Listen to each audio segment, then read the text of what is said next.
welcome to Women's Wealth, the podcast with me, Joanne. My mission is to educate, inspire, and empower you all to step into your own life of wealth. That feeling of being so rich in your mind, body, and soul. I'm so happy to have you here. Let's get straight into it. Hello, welcome back to another episode of Wealth with Joanne. I am Joanne. I'm so happy that you're here, whether you're watching over on YouTube or you're listening on your favorite podcast streaming site.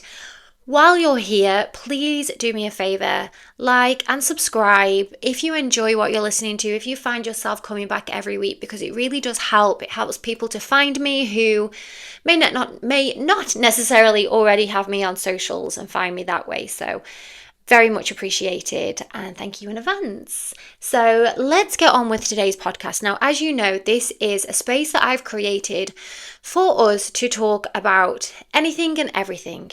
So women's wealth is, it is feeling amazing as a woman. It is your physical health, emotional health, your spiritual health, mental health, everything, how you nourish your body. And all of my podcast episodes cover all of these topics, from your periods to witchcraft, spells, manifestation, back to nutrition, intuitive eating, all of the things.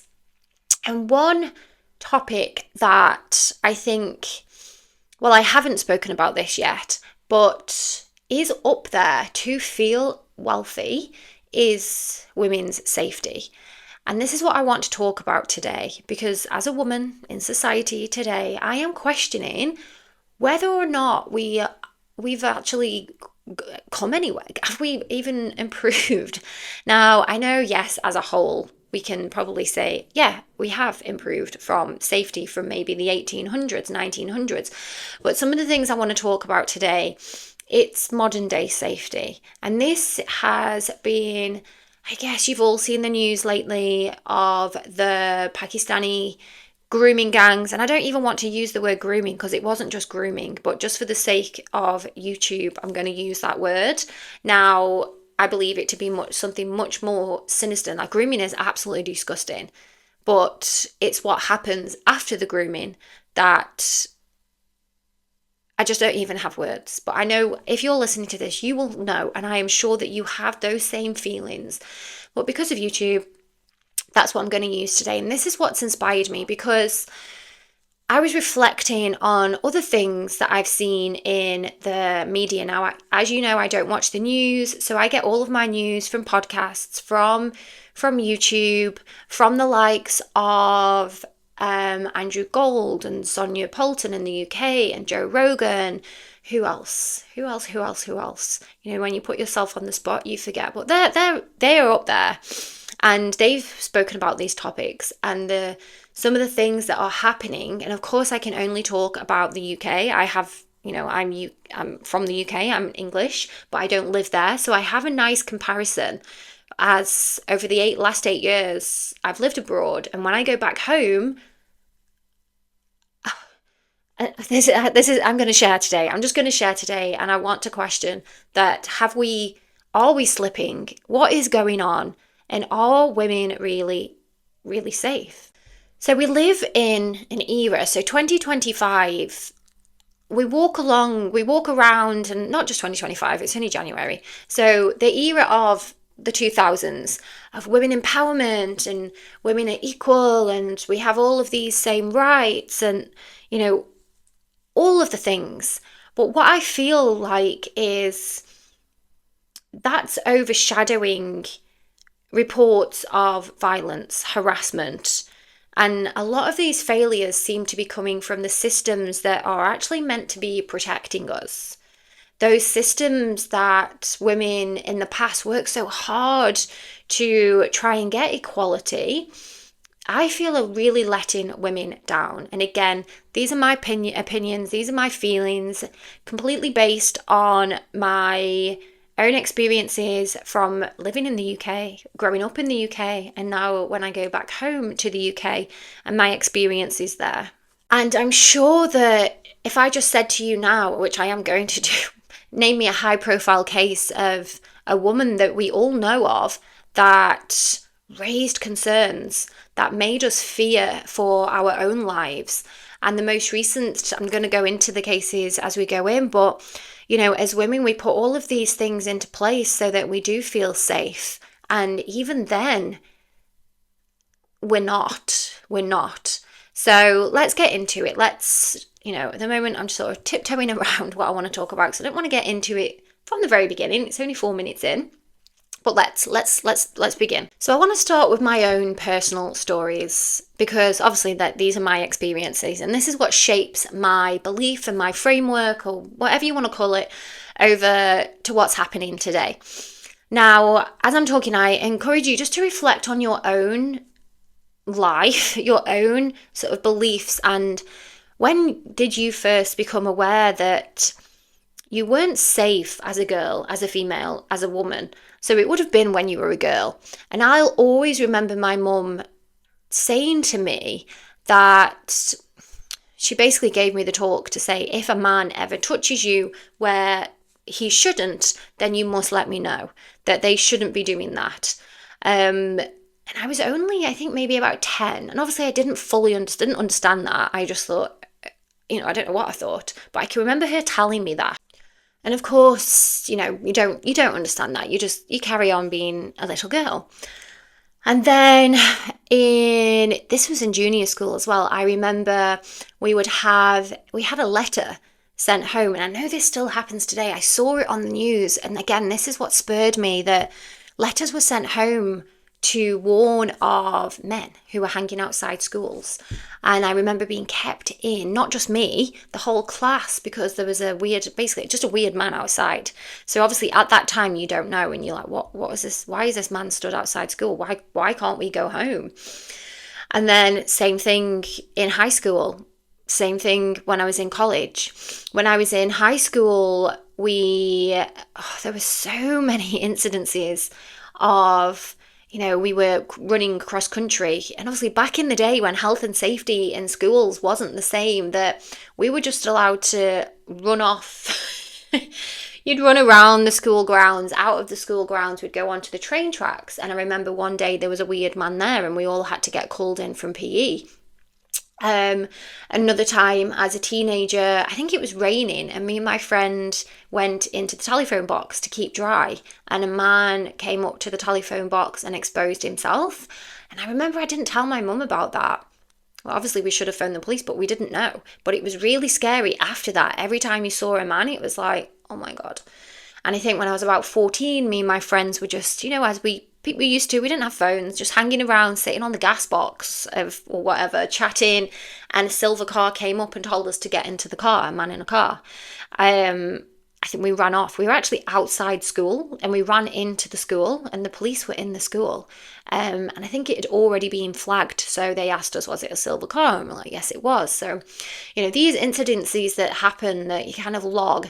So then when you are out on your own, or I remember as a teenager, my friends didn't live too far from me. It was 15-minute walk, but I would run home and I wouldn't go through. So we had this little cut through. So if it was dark, you would not go through the cut through unless you were with a boy. If you were walking home with one of your male friends, when you used to hang around together as teenagers. So if I was walking home with one of the boys, then yeah, we'd go through the cut through. But if I was on my own, I would run all the way home, the long way, so that I was in the street lights. And that's never changed. If I go back to the UK, to be honest, now I wouldn't even walk in the dark. But I wouldn't go through the cut through now in the day, because of the reasons that I'm sharing today. Like, has it gone backwards, or is it just me being more aware? And, I have so many other examples. I was walking home from a night out, so I would have been in my 20s, and a man tried to get me and my friend in the car, and we had to run back to the club. So this was like 3 o'clock in the morning, and now I think, oh my God, what were you doing walking around at 3 o'clock in the morning? Like, how crazy. And all of these things that we do as girls. Now, because I'm a millennial, as I was of age to go out, we had mobile phones. So before it was a camera phone, we would send the number plate of the car if we were getting in a taxi on our own. But we would rarely get in a taxi on our own, because well, we didn't want to. So then the whole night out was planned around you would stay at somebody's house. So you wouldn't have to get in a taxi on your own. So very rare have I ever got in a taxi in the UK on my own, because then we had horror stories and true stories of women that we knew, girls that we knew, that would be driven to somewhere else, and the taxi driver tries to, do whatever they try to do with the girl. And then flash forward to camera phones, we would take a picture of the number plate if we did have to go home alone. But again, it was all based around sleepovers. Even in our 20s, late 20s, we would make sure that, right, we're going out, you can stop at mine so we don't have to get a taxi on our own. So all of these things that we put in place that we don't actually say out loud is because we're scared of getting odd. I don't think I can say the word on YouTube. Assaulted, murdered, kidnapped, you name it, that's what we were scared of. Even to the point of, and I know people joke about women going to the toilet in twos. Now, a lot of the time, yeah, that is because they have a natter and they're putting makeup on. But I remember when I first started going out to bars, we would go in twos because the male toilets were so close to the female toilets in some places, and it would be quite scary if the toilet was empty. And like even now, if the toilet's empty, I'm like, oh my God, I don't want to go, just in case a man walks in. And these fears are kind of ingrained. Yes, I've got those examples of, indecent exposure and people trying to get me and my friends into their cars. And these stay with you. And again, which leads me to the question that I'm going to keep asking, have we slipped backwards? Because all of those fears now in a lot of Western countries are actually being heightened because the safe spaces are being taken away to make other people happy. There are lots of mixed spaces. Even last summer when I went home and we went into Wagamama's and my brother went to the toilet and came back and was really staring at me. And I was like, what's wrong with you? And he said, do you need the toilet? And I was like, no, that's a bit random, but no, I don't. But then towards the end, I had to go to the toilet and they were unisex toilets. Now, I'm not a prude. Like, I have been into unisex toilets, but in the places that you kind of expect them. So in Manchester on Canal Street, but it's a different energy there. And when it's just in a normal restaurant or a normal bar, it's kind of like, I'm on edge. I'm on edge straight away. And again, this is my own personal belief, my own personal opinion, that I feel like we need to have these safe spaces. We need to be able to go to the toilet without the fear of being attacked in the toilet. And I would love to hear some of your own stories, some of your own fears, and where have they come from? Because you might never have experienced anything yourself. As a teenager, you might have not been hanging around with your friends and there's a man that's like, get in the car and you've had to make a run for it. But we always know somebody that has happened to. So a friend of a friend. And like I said, a girl, I can picture the girl now. And she was the girl that the taxi driver took up the lanes. And, within a week, everybody knew about that. And that, again, from even now, I am really nervous in the back of a taxi. Luckily now we have Uber, and I share my Uber drive with my partner and my sister. So they have the number plate. I know my sister's in a different country, but even here in the UAE, I share it so they know where I am, where I'm going, and they can keep a track on the Uber. And again, that goes because that's so ingrained in me, that feeling of unsafety. And we've all done it. We've all pretended to be on the phone in the car, or we've all pretended to walk down the street on the phone. But now we have that, do I pretend to walk down the street on my phone, or am I going to get my phone nicked? Or do I put my headphones in, or are they going to get pinched? But I need to hear the man behind me. I need to carry my keys, so then if I do get attacked, I've got a weapon in my hand.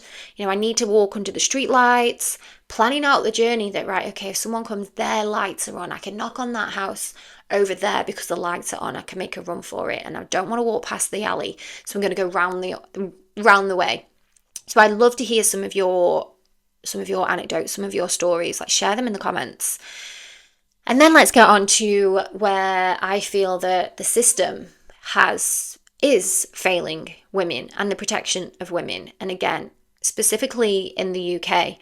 And these past few weeks, and this has been brewing in the news for years and years and years, and this is the gangs, the Pakistani gangs. And when I was growing up, it wasn't, we kind of knew not to go around those type of men. There were girls, and when I look back and reflect now, I really hope that it wasn't happening to them, and it was kind of just an infatuation into older men that worked in the kebab shop. You know, it's something that I've reflected on as an adult and think, oh my God, especially when I heard about this, like, oh my God, I wonder if that's what was going on. And it always made me feel uncomfortable. I was never in that situation, but I've seen the men, and they do try and wheel you in with pizza, with chips, with alcohol, with cigarettes. And I was always like, no, I don't like it. And I kept myself away from it. I will never know. I'll never know if that's what was going on or that's what the aim was. But that would have been, what, 20 years ago, 25 years ago now. So fast forward to recent years and the exposure of the grooming gangs in the north. And I'm from Stoke-on-Trent, which is, depending on who you speak to, some will say the north, some say the Midlands, some say North Midlands. I would associate myself more with the north than the Midlands because it's very working class, not very affluent area. You know, very white, working class. And the areas that did have Pakistanis, Indians, we kind of all kept segregated. And I think it still is like that now, and which is very similar throughout the north, that it's very segregated. So again, this is something that the government are failing with there, of this idea of multiculturalism, because everyone keeps themselves separate, because not everyone wants to be multicultural. So a lot of British people want to be British. Pakistanis want to be Pakistanis. You know, Indians want to be Indian. I know there are a lot of British born, but they, you know, at home probably still follow a lot of their traditions. So we can't completely wipe out culture. I live in a country that's completely different to my culture. And yes, within my circles, within my home, I'm not practicing their culture, the culture here. It's my culture in my home. But outside of the house, we do integrate and we do follow the rules and we do follow the societal expectations here. But what is different to what is happening in the UK, I have the fear of deportation. I do not want to be deported for breaking any rules and upsetting anybody. So I follow them to the T because this is now my home, but I am a guest in this country. So I follow the rules. And yes, within our little bubble, we have our own culture, but in the wider scale, we are following the rules of the country. Anyway, I've just gone off on a tangent. So the grooming, the gangs in the UK, and it's an awful, awful story, and it will still be going on now. And it really raises questions of vulnerable women who they were targeting because of the cultural differences, because of the areas of working class, that coming from a working class home that you may never have even had a takeaway because it's expensive, that suddenly this man is wanting to give you a free pizza. And as a teenager, that is like, whoa. You know, as an adult, we're like, okay, we know, but you don't have those thoughts and feelings as a teenager. And this is what they're prying on. And it doesn't only stop at the grooming gangs. So as an adult woman, and again, most of you listening to this have probably experienced the hounding in the street of being followed by these men, because culturally it's very different. And again, the governments, the systems that are put into place are not protecting women by teaching these people how to behave. And yes, we all have the wolf whistles from white men on the building sites. I know, again, that's kind of had a stop put to it. But that was kind of like, you can laugh that off. They're not following you down the street. They're not harassing you, following you to your door and literally not giving up until you have to be really horrible to them. It's kind of like, eye roll, that's disgusting, and you get on with your day. And what what these stories actually highlight is, for me, again, my own personal opinion. I don't want anyone coming at me saying, I'm being inappropriate, but there's a choice that has to be made. Is it a question of priority? And has women's safety been pushed to the back of that priority list in order to not come across as, I don't know what reason you would do, what reason you would do that. Sorry, I'm losing my words here because it's something that I have so much to say and it just doesn't come out sometimes because my mind is full of it. I'm guessing it's a little bit of anger that comes through because I see this on the news and I hear all the stories and other women talking and I'm just like, what is going on? And I have a niece who's 14, 15. And honestly, I think about things and I'm like, oh my God. And I message her sometimes. I'm like, just make sure you don't do this and don't go here. And, ring your mom. And I say to my sister, make sure you've got your location devices on because it's a dog eat woman world out there, so it seems. So we've got the gangs, the young girls. And I forgot to mention as well, when I was teaching in the UK, this was a thing. We had a training session on looking for the signs of grooming. And again, the young girls there, I worked in a school that was one of the biggest council estates in Europe. Very working class, not even working class, lower than working class. People didn't work, it was benefits, and the girls there were very vulnerable. And we would have training on the signs to look for, what they were saying, and and there was many, many incidences of that. Many, many incidences. And I can remember thinking then that surely you're going to be chasing these people. Like, we're asked to report it, and then what? Because the girls are still going to these places, and the parents would be saying, we need help. And it was like, there's only so much I can do as a school teacher. We also have the high-profile case of Sarah Everard. Was that 2021? And I think this is just a perfect example of, she did all of the things that we all do because she was walking home. She rang her friend. She let her friend know when she was coming. And what let her down, what ended her life, was an actual policeman. Someone who we, as women, would think, oh my God, yes, there's a policeman here.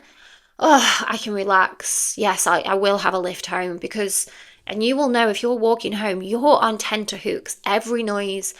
If you think someone's behind you, it's awful. You're kind of holding your breath for the whole walk. So if a policeman comes up and asks you, or shows you the badge, like, I'm a policeman, you shouldn't be walking around. Do you want me to take you home?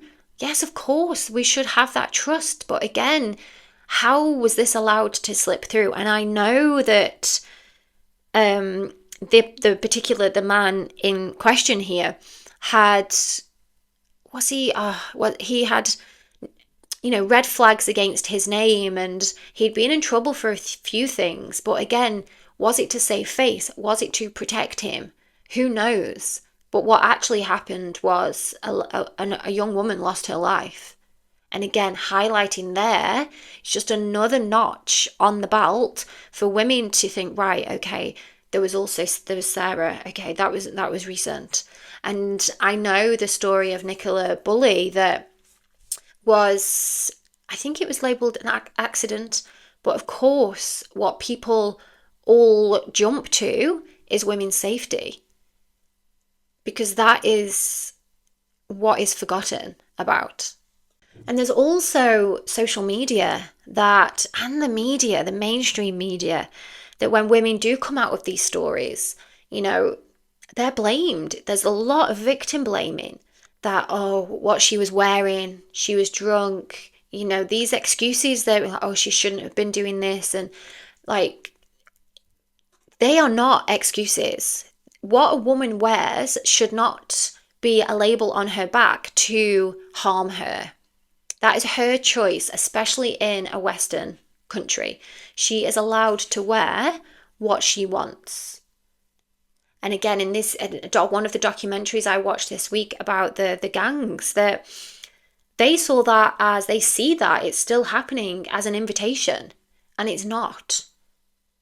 But again, we're being let down by the people at the top that are not supporting women in this way, who are not making it clear that this does not happen here. And it happens all over the world. And unfortunately, in some cultures, this is the norm. And again, I can only speak from a UK Western culture that isn't the norm, and it shouldn't be the norm. So what can we do other than support each other, other than ask these questions, other than standing up and protecting ourselves? Because as somebody that left the UK 8 years ago now, and I go home, every single time I go home, I really notice a difference. And it's not just small differences. It is huge differences. And I'm coming from a place of a completely different culture. And a lot of people say to me that, oh my God, women can't do this where you are, women can't do that. And I do have to explain to them that actually what's important to me is feeling safe. What's important to me is not having to worry when I'm walking the streets, which I don't do often. I'm not walking the streets often, but there have been times when I've been walking, got in late at night and needed to take the dogs for a walk, or me and my friends couldn't get a taxi, so, we've just done the walk and we've been walking with our phones in our hands and Google Maps and actually said to each other that, God, we couldn't do this in the UK. And we have that safety. And we are able to, there's cameras in the taxis, and, there's female taxi drivers. If you want to opt for that, you can request a female. There's female only gyms, so you can go and it's only females. And I really love a female only gym. I would argue that who is more oppressed here? Because when I go back to the UK, I am scared. When I went home in April last year, I went for a walk to town, and I said to my mum, will I be okay walking along the canal? She was just like, absolutely not. Absolutely not. And I actually thought that she was going to go, yeah, you'll be fine. She's like, no, don't. And I didn't listen. I did get on the canal for the first little bit, but she did also tell me, don't wear them. I have my headphones on my head. Take them off when you get to town. And I was like, I'll be all right. She's just exaggerating. And I got on the canal and I ended up getting off at the very next bridge because I was just on edge. I needed to walk next to the road because I was scared. So I ended up walking the whole way around into town. As soon as I got into town, it was like Zombie Nation, dystopian. There was a fight, there was police. I took my headphones off because then there were people looking at me and I was like, are they going to pull these off my head? And in all fairness, there was also a woman within the group of people that were staring, but I still didn't feel safe because of the substances it looked like they were on.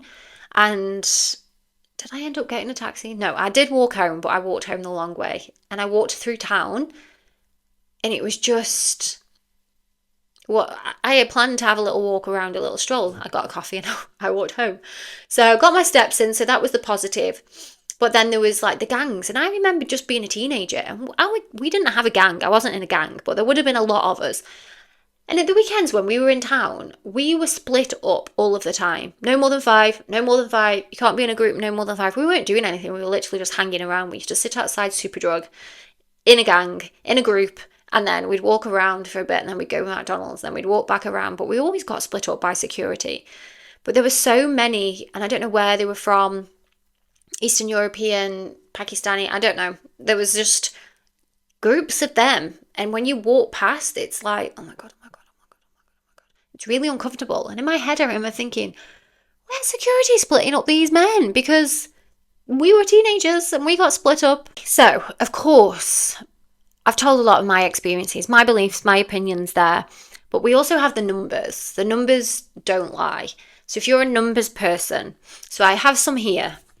First one, according to the World Health Organization, 1 in 3 women globally has experienced physical or sexual violence in her lifetime, most often by an intimate partner. That's over 1 billion women worldwide.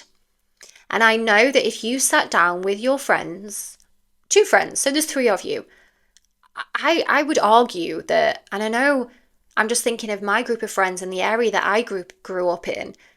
I think that it might even be 3 and 3. And I know this is a worldwide stat and I'm just making it really small.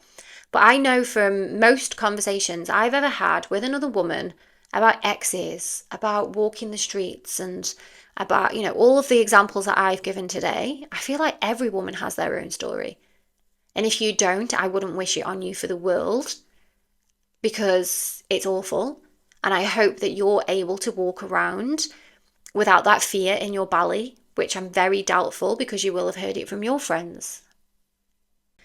And in the UK alone, in 2023, there was 1.6 million cases of abuse, violence on women. And that's the ones that were reported. How many go unreported? And I wouldn't even like to, I feel like it might be even double that. I think maybe half of the women don't report it. So if it's 1.6 million that are reported, I would argue that there's probably 3 million a year. Just let those numbers sink in. And then we go back to my question that I asked at the start. Is this getting any better? Is it? Or are we always going to be living in a world where there's this threat of violence for if you're a woman? And especially in the Western world, is this ever going to get any better? So 81%, yes, that's 81%. I'm just going to say that again into the microphone a little bit more clearly, of women worldwide have had some kind of harassment from a person of the opposite sex.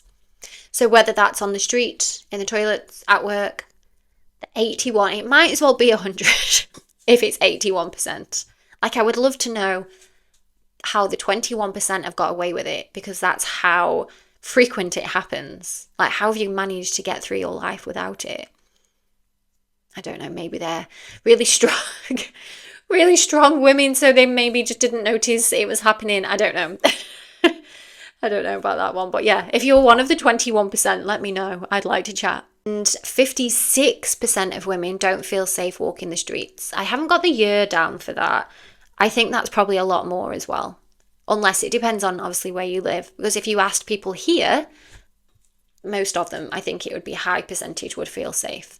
But if you ask people I know at home, I don't think anyone would walk. If you're listening to this and you're in the UK, do my own little poll, is it more than 56%, do you think? Let me know. I'm sure it is. And then we've got trafficking. 71% of the people, that are trafficked are female. So again, and that's worldwide. So how are we being protected from that worldwide? Is there anything? I don't know. Again, these all rhetorical questions, all these questions, think, how is this going on? How is this going on? How can the people that are in the criminals, obviously they're criminals, they're clever, but with all of the power from all of the governments, that human trafficking, 71% of women, 71%, of people who are human trafficked are women. How are there not things in place to protect women from this? And of course, last example, we have serial killers who it's mostly women. And again, yes, there are serial killers that have killed men, but all the high profile serial killers, and I know, I was thinking about this the other day, so it does link to what we're saying, and I think it's like a safety thing. So people laugh about women, loving watching true crime and serial killers and all of the things. I think that subconsciously we do that, we enjoy that, because it's a little bit of a safety blanket that maybe we can work out what they're thinking, what they're going to do to help keep ourselves safe, because the institutions are not helping to keep us safe. So is that why we like watching true crime? Just my own little theory there. But again, what is going on? What are people doing to protect us from people like that? And my own personal answer to that is not a lot. I feel like a lot of institutions, and again, I can't talk about all of them because I don't live in all of the countries. I can only talk about the one that I grew up in. And I feel like at the moment, and past previous governments as well, are too scared of upsetting other groups of people that women get pushed to the back of the priority list. And just to be fair, I'm not going to put it on just on the institutions, because I think as people are very powerful, and we forget this, that without sounding too much like power to the people, let's all rebel. One thing that we have that the governments are afraid of is people power, and they will do anything to stop people power.